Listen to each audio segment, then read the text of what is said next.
최신 재테크 트렌드를 다루는 하우머니 시간입니다. 또 김병에 효자 없다라는 말이 있죠. 노인 간병의 고통과 부담이 그만큼 어렵다라는 거죠. 네, 우리나라도 이제 본격적인 고령화 사회에 접어들고 이 이슈는 어지간한 모든 우리 국민들의 또 이제 당면한 아니면 곧 닥칠 문제가 되겠습니다. 자, 이 정부 대책은 어떤 것들이 있고 또 개인적으로 준비할 수 있는 대비책은 어떤 것들이 있는지 한번 알아보겠습니다. 오늘 리틀코리아 홍승희 본부장님 나와 계십니다. 어서 오세요. 어서 오세요. 네. 최근 서울 서초구에서 이제 60대 남편이 암 투병 중이었던 이제 아내를 숨지게 한 사건이 발생했습니다. 그리고 또 본인도 극단적 선택을 시도했는데 네. 얼마나 안타깝고 힘들었으면 그랬을까요? 맞습니다. 좀 어떤 내용인지 사연이 있었는지 한번 알려주시죠. 굉장히 안타까운 사건이 있었는데요. 아마 말씀해주신 것처럼 이제 오랜 시간 동안 홀로 암투병을 하는 아내를 간병해왔던 남편분이 결국 이제 독박 간병인 상태였겠죠. 그러다가 결국은 아내를 숨지게 하고 본인도 극단적인 선택을 했는데 지금 이 아내는 그 암투병만이 아니라 퇴행성 뇌질환인 파킨슨병까지 함께 앓고 있었다라고 해요. 그래서 아마 간병의 무게가 조금 더 크지 않았을까라는 생각이 듭니다. 그런데 비단 이런 케이스만이 아니라 최근에 이런 간병살인과 관련된 기사들이 많이 나오고 보도가 되고 있습니다. 안타깝긴 하지만요. 그래서 몇 년 전에는 전북에 있는 80대 남편이 82세 치매를 앓고 있던 아내를 숨지게 하고 본인도 극단적인 선택을 했던 사건이 있고요.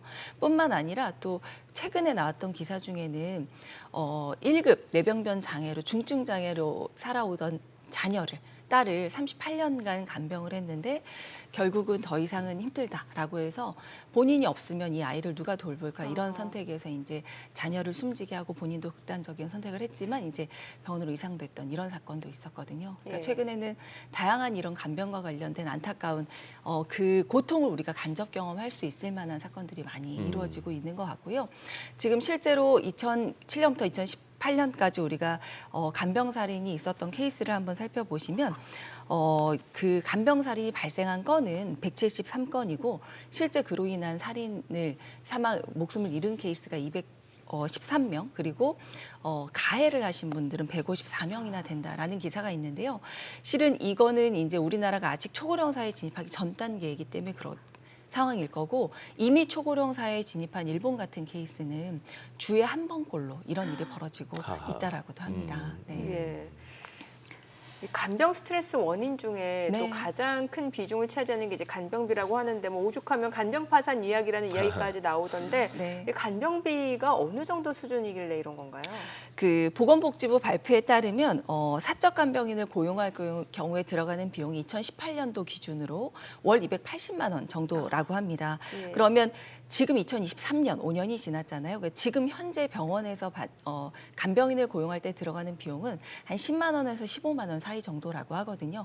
그럼 이 하루에 24시간 고용했을 때 12만 5천 원 평균이다라고 생각을 한다면 한 달로 따지면요. 비용은 375만 원 수준이에요. 간병인만 써도. 그러니까 1년으로 따지면 4,500만 원 수준이거든요. 여기다 병원비나 요양병원 이용하게 되면 그 비용까지 그렇죠. 추가적인 본인 부담금이 있을 거고 가족들은 또 생계도 유지를 해야 되고요. 그러니까 이게 단순히 이 간병 대상자의 요 금액만이 아니라 이 간병을 받는 대상자가 남자인지 여자인지 성별 그리고 질병의 중증 정도 그리고 선망 증상이 있는지 이런 거에 따라서 비용은 더 추가가 될 수 있고 간병인을 못 구하는 경우도 발생을 한다고 돼요. 그래서 이제는 이런 간병이라는 게 가족이 해결해야 될 문제다라고만 치부하기는 조금 어려운 상황이 아닌가 싶습니다. 그래서 이 간병인식 조사 결과 발표에 따르면 지난해 9월에 대한요양병원협회에서 조사를 한 결과인데요. 간병비 누가 책임져야 되냐 이런 질문에 대해서 국가와 가족이 공동 책임져야 된다라는 답변이 가장 높았습니다. 75.4%고요. 현재 간병비가 부담스럽냐라는 질문에 대해선 10명 중에 9명이 그렇다라고 답변을 했죠.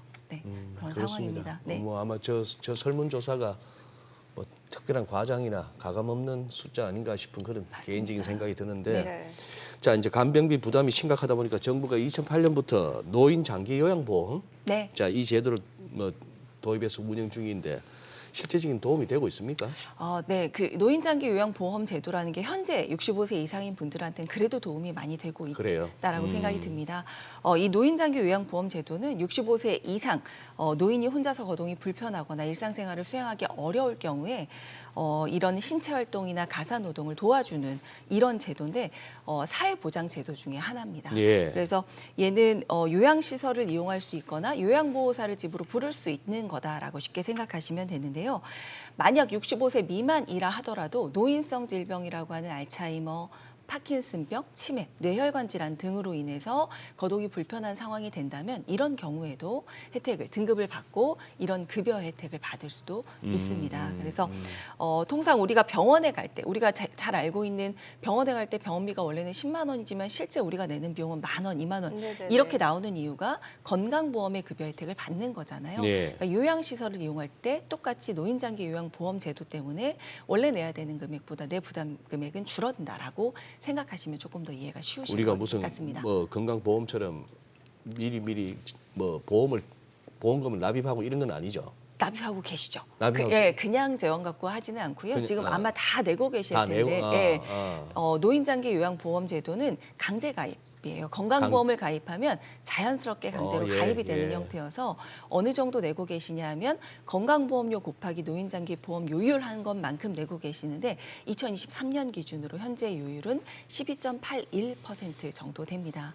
그래서 이 금액 만 가지고서 그럼 그 재원으로 쓸 수 있냐? 그것만은 부족하기 때문에 이제 국가와 지방자치단체에서 일부 부담을 해주는 금액이 그러니까 있고, 저 돈 갖고는 턱도 없을 것 그렇죠. 같은데. 이 네. 두 개 플러스 이제 본인 부담금 이렇게 해서 세 가지로 이제 이 제도를 운영을 하고 있는 겁니다. 결국 네. 본인 부담금이 있다라는 네. 거죠. 그러네요. 사실 이제 정부에서 보조금과 혜택을 준다 하더라도 뭔가 좀 개별적으로 간병보험을 들어야지 이게 뒷받침이 될 수 있다라는 거잖아요. 맞습니다. 예. 그래서 아까 나와 있던 것처럼 재가를 하든 집에서 요양보호사를 부르든 시설을 이용하든 이용 금액의 15%에서 20% 정도는 본인이 부담을 해야 됩니다. 네네. 급여에 한해서는요. 근데 이 금액만큼은 결국은 나나 혹은 내 가족들이 가족의 경제력으로 해결을 해야 된다라는 거기 때문에 결국은 이거는 간병보험을 활용해서 도움을 받을 수 있을 거라고 생각이 듭니다. 네. 네.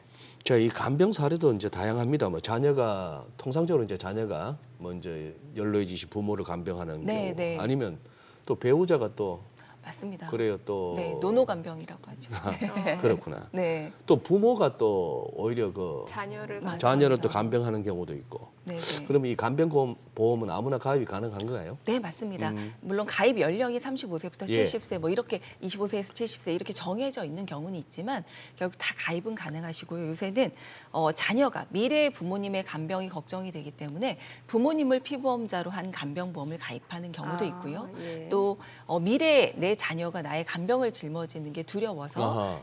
나를 피보험자로 한 간병보험을 스스로 가입하시는 케이스도 있고 또 중년 이후가 되면 배우자의 간병이 또 걱정이 되시잖아요. 네. 그러니까 배우자를 피보험자로 한 간병보험을 가입하는 경우들도 있는 것 같습니다. 네.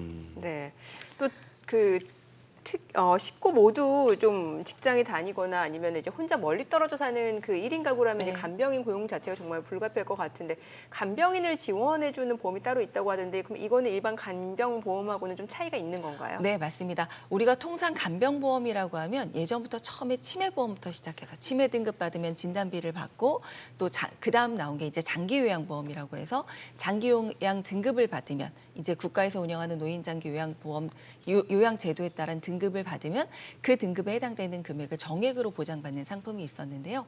지금 말씀해 주신 간병인 일당 같은 경우는 우리가 이렇게 장기 간병을 해야 되는 치매나 아니면 요양 상태가 아니라 하더라도 뭐 질병이나 상해로 단기간에 간병인을 고용해야 되는 경우가 있을 수 있잖아요. 이때를 대비한 간병인을 지원해주는 일당 형태의 특약들이 새롭게 나왔습니다. 그래서 이 특약도 두 가지 종류가 있는데요. 첫 번째는 간병인 지원 일당은 간병이 필요한 상태가 되면 간병인을 직접 파견을 해주는 현물 보장 형태의 상품이고요.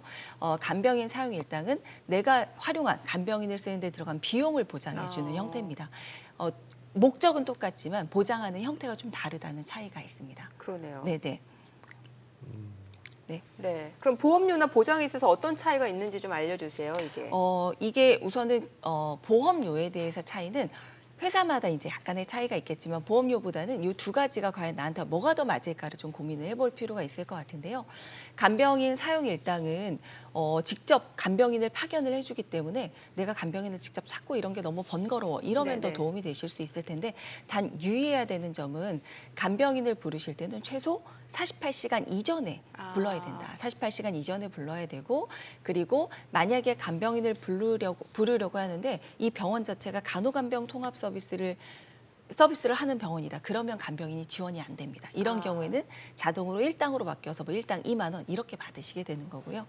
간병인 사용 일당이다라고 하는 거 이름이 조금 헷갈리시죠? 지원해주고 사용 금액을 주는 거기 때문에 이렇게 나눠져 있는데 간병인 사용 일당이라고 하는 건 가입하면 내가 간병인을 활용했다면 내가 입원한 병원이 일반 병원이냐 아니면 요양병원이냐 아니면 간호간병 통합 서비스를 제공하는 병원이냐에 따라서 보장되는 금액이 좀 차이가 있습니다. 근데 마찬가지로 이거는 정액으로 보장을 하고요. 지금 통상 보험사마다 한 12만 원에서 15만 원 정도로 판매를 하고 있거든요. 그러니까 곱하기 뭐 간병인을 사용한 일수만큼 정액으로 보장을 해주는 상품입니다. 그러니까 두 가지 다 장단이 있기 때문에 좀 유의해서 가입할 필요가 있고요. 지금 나와 있는 보험료를 비교하면 간병비를 지급해주기에 조금 비싸 보이긴 하지만 저거는 이제 납입 기간이 다르고 보장의 기간이 좀 다르다. 형태가 약간 다르다라고 보시면 될 것 같습니다. 간병비를 지원해주는 간병인 사용 일당 같은 경우는 90세 만기로 지금 낸 돈 갖고 90세까지 쓸 수 있는 거고요. 간병인을 파견해주는 지원 일당 같은 경우는 앞으로 계속 인플레이션으로 물가가 올라가고 예. 사용비가 올라갈 수 있기 때문에 예. 90세 보장으로는 상품을 아마 만들기가 어려울 거예요. 그래서 10년 동안 보장해주는 상품으로 그때 다시 또 갱신하는 상품으로 만들어져 있습니다. 그래요? 네, 그런 차이가 있습니다. 우리 홍 본부장님도 설명 잘해 주시는 편인데 한 번 어려우세요? 들어서는 잘 모르겠네. 나중에 보험을 네, 들 필요가 네. 있으면 한번 좀 네, 천천히 네. 한번 따져봐야 되겠습니다. 네, 네. 근데 아까 설명도 해주셨습니다만 그러면 이게 부모가 간병할 수도 있고 자녀가 간병할 수도 있고 배우자가 또 배우자를 맞습니다. 간병할 수도 있고. 네. 근데 이게 가입 연령대별로 이게 보험료에 좀 차이가 나나요? 그럼요. 마찬가지로 우리가 네. 모든 보험은 내 연령에 따른 위험률이라는 게 달라질 수 있기 때문에 나이가 많이 가면 갈수록 보험료는 비싸질 수밖에 아하. 없죠. 그런 특히나 간병이라는 것도 단기 간병은 언제나 발생할 수 있지만 우리가 대표적인 치매나 아니면 요양 상태가 된다라고 생각해 보면 그거는 뭐 미래에 벌어질 일일 가능성이 높잖아요. 그렇기 때문에 그때 내가 50대, 60대 가입하는 것보다는 적어도 20대, 30대 가입하는 게 훨씬 더 보험료는 저렴할 수 있죠. 네, 그래서 가급적이면 일찍 가입하는 게 좋은데 또 젊은 분들은 나한테 이런 게 굳이 필요해 이런 생각을 하실 수도 있잖아요. 그렇죠. 그런데 우리가 예전에 자녀가 7명, 8명일 때는 일주일씩 간병을 돌아가도 내가 간병을 부담해야 되는 건 뭐 2달에 한 번 정도 돌아오는 수준이니까 충분히 가족 안에서 해결이 가능했지만 지금은 자녀가 한두 명이잖아요. 네, 그러면 이제 결혼을 만약에 한다면 부부 양쪽, 부모 양쪽 네 분의 부모를 모셔야 되는 일이 벌어질 수도 있으니까 미리미리 나 또한 우리 아이들한테 간병의 부담을 주기 싫다 그러면 미리 준비해 놓는 것도 필요할 수 있을 겁니다. 네. 특히 이제 간병이 가장 필요한 질병 중 하나로 인식되는 게 바로 좀 치매인데 그런데 이제 간병보험에 가입을 하더라도 보험금을 못 받는 경우가 있기 때문에 가입 시 주의가 좀 필요하다면서요. 맞습니다. 네. 나는 치매보험 들어왔으니까 괜찮아 이렇게 생각하실 수도 예. 있는데요. 근데 실제로 치매보험을 가입했는데 보험을 받으려고 봤더니 못 받아요 하는 케이스가 어떤 케이스냐. 치매보험을 중증 치매인 경우에만 보장을 받는 담보를 가입해 놓은 경우들이 있으실 수 있을 거예요. 예. 그러니까 뭐냐면 치매보험은요. CDR이라고 하는 임상 치매 척도 병원에서 선생님들이 치매 어느 정도입니다라고 결정해 주는 게 있는데요.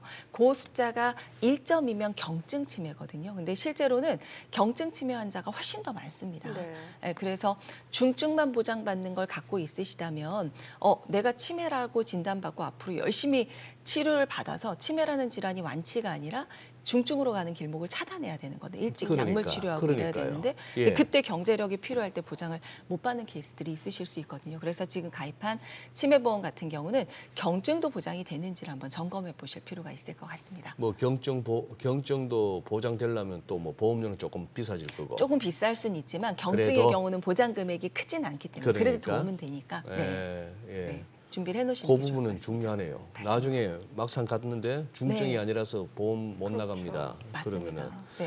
근데 이게 또 치매에 걸려서 본인이 가입했다는 걸 까먹을 수도 있지 않습니까? 맞습니다. 네, 치매에 걸린 걸 또 가입했다라고 생각하지만 실제로는 치매 보장을 받으려고 했는데 이미 치매로 인해서 내가 의사결정을 못 그러니까요. 내리거나 이럴 네. 수 있잖아요.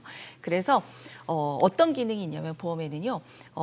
보험금 지정 대리인 청구 제도라는 게 있습니다. 아. 네, 이게 뭐냐면 내가 의사결정을 제대로 못하거나 혼수 상태가 됐을 때 나 대신 보험금을 청구해 줄 수 있는 사람을 미리 지정해 놓을 수 있는 지정해 제도거든요. 놓는다. 예, 보험을 계약할 때부터 계약을 유지하는 중간에 언제든 할 수 있기 때문에 이 부분도 놓치지 않고 체크해 보시면 좋을 것 같습니다. 아, 네. 괜히 하도 세상이 흉흉하니까 그것도 누가 악용할까 겁납니다.